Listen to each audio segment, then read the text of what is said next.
ফ্লোরিডার আদালতে একটি বিষয়ে মামলা দায়ের হলো। বাবার মৃত্যুর 22 মাস পরে শিশু জন্ম নিয়েছে। এখন মাকে জিজ্ঞেস করা হলো, মা তোমার এই শিশুটি তার বাবাকে? মা বললেন, যে স্বামী আমার মারা গেছে সেই স্বামীরই সন্তান। 22 মাস পরে তোমার গর্ভে সন্তান আসলো, 22 মাস পরে তোমার গর্ভের সন্তানকে তুমি প্রসব করলে, আর তুমি দাবি করতেছো যে এর পিতা যিনি 22 মাস আগে মারা গেছে আমার স্বামী। দুনিয়ার মধ্যে মায়ের গর্ভে সন্তান থাকে 9 মাস 10 দিন, অথবা 10 মাস 10 দিন সন্তান মায়ের গর্ভে থাকে। প্রতি 40 দিন পর পর মায়ের গর্ভে আমাদের জীবনের পরিবর্তন আসছে। সুম্মা খালাকনান নুতফাতা আলাকাতান ফাখালাকনাল আলাকা فخلقنا العلقة مضغة فخلقنا المضغة عظاما فكسونا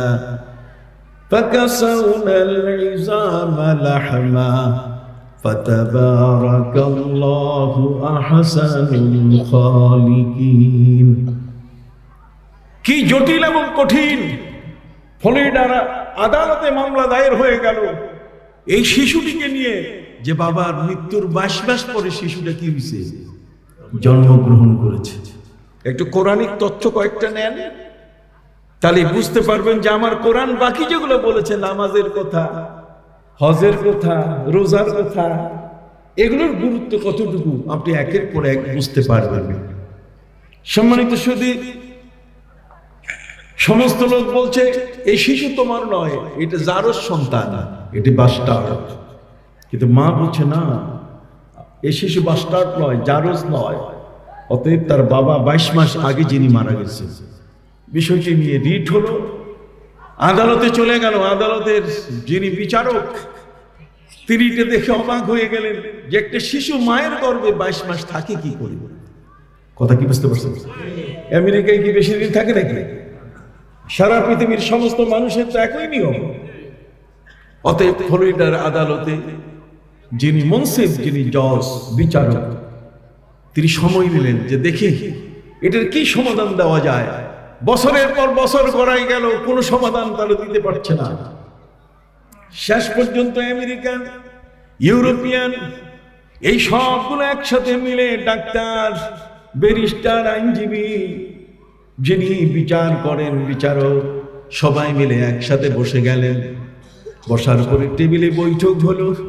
সেই বৈঠকের মধ্যে সিদ্ধান্ত হলো যে এই শিশুটি বৈধ না অবৈধ, এর সিদ্ধান্ত একমাত্র দিতে পারে কোরআন।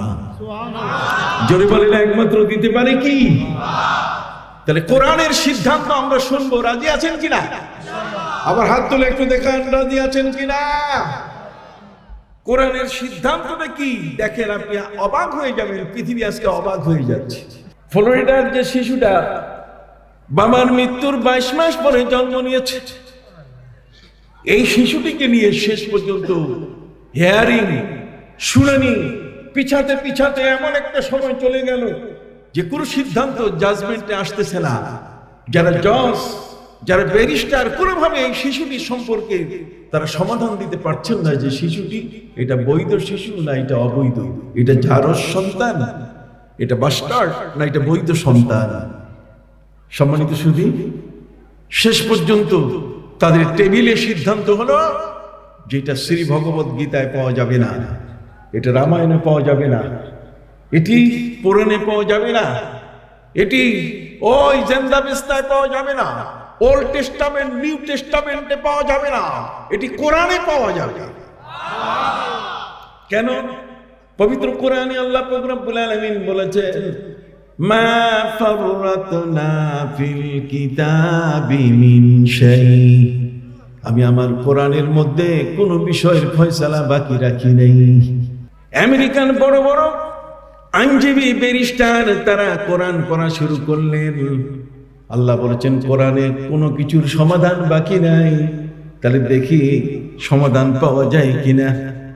শেষ পর্যন্ত তারা পবিত্র কোরআন মজিদে আল্লাহ পাক রব্বুল আলামিন যে আয়াতগুলো নাজিল করেছেন, সে আয়াতের মধ্যে সূরা আল হজ, কথা বল না, সূরা হজের মধ্যে গিয়ে 2 আঙ্গুল দেখায়, পেয়ে গেছি, কোরআন ফয়সালা দিয়েছে 22 মাস আগে যে শিশুটি জন্ম নিয়েছে সেই শিশুটির বাবাকে এটা কোরআন ফয়সালা দিয়ে দিয়েছে।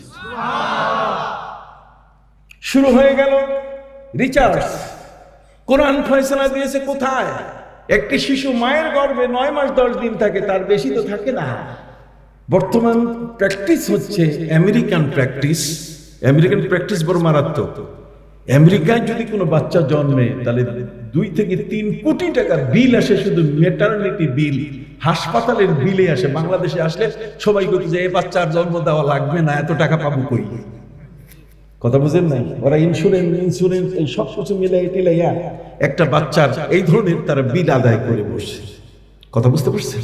সম্মানিত সুধী, একটি শিশু মায়ের পেট থেকে জন্ম নিচ্ছে, সেই মায়ের পেটে শিশুটা থাকবে 9 মাস 10 দিন অথবা 10 মাস কি 10 দিন, কিন্তু ব্যতিক্রম সে মায়ের পেটে 22 মাস।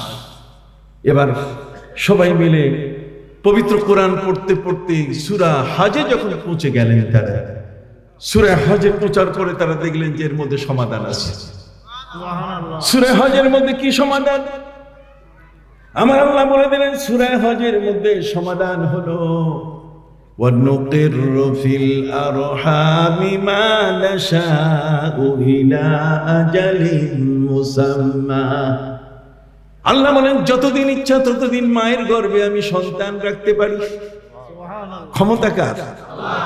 ওয়ানুকিরু ফিল আরহামি মা নাশা, যতদিন ইচ্ছা ততদিন মায়ের গর্ভে আমি সন্তান রাখতে পারি। ওরা দেখলো যে ফয়সালা তো মারাত্মক, যতদিন রাখতে পারি, আমার ইচ্ছা যতদিন ততদিন থাকতে পারে। ওরা বলছে কোরআনের আয়াত আমরা নিলাম, তবে পৃথিবী আমরা ঘুরে দেখব কোথাও কোনো শিশু মায়ের গর্ভে 9 মাস 10 দিনের বেশি ছিল কিনা। শেষ পর্যন্ত তারা সিদ্ধান্ত নিলেন যে প্রথম টেস্ট মদিনা শরীফে হবে, আরবের জমিনে হবে, কোরআন নাজিল হয়েছে সেই দেশে, অতএব আমরা সেখানে যাই, নবীর মদিনায় গিয়ে দেখি এর কোনো প্রমাণ আছে কিনা। তারা সেখানে গিয়ে দেখলেন যে ইমাম মালিক রহমতুল্লাহ আলাইহি, যিনি নবীর মসজিদের ইমাম, সেই মালিক তিনি তার মায়ের পেটে 24 মাস ছিলেন। মায়ের পেটে 24 মাস ছিলেন। আপনি ইমাম শাফির নাম শুনছেন কিনা? হানাফি বলেন, শাফি বলেন, মালিকি বলেন, এই যে বড় বড় ইমাম, তার মধ্যে ইমাম শাফি তিনি মায়ের পেটে ছিলেন 26 মাস। তাহলে আপনার তথ্য জানতে হবে। তো কোরআন সাপোর্ট করছে ওয়ানুকিরু ফিল আরহামি মা নাশা, আমি যতদিন ইচ্ছা ততদিন মায়ের গর্ভে কি রাখতে পারি? সন্তান রাখতে পারি। অতএব সেই শিশুটির ব্যাপারে সিদ্ধান্ত হয়ে গেল যে শিশুটি একটি বৈধ শিশু। কিন্তু সাধারণ নিয়মে আমাদের সমাজ, আমরা যতটুকু জানি, 9 মাস 10 দিন 10 মাস 10 দিন একটি শিশু মায়ের গর্ভে থাকে। কি বলেন, ঠিক কিনা?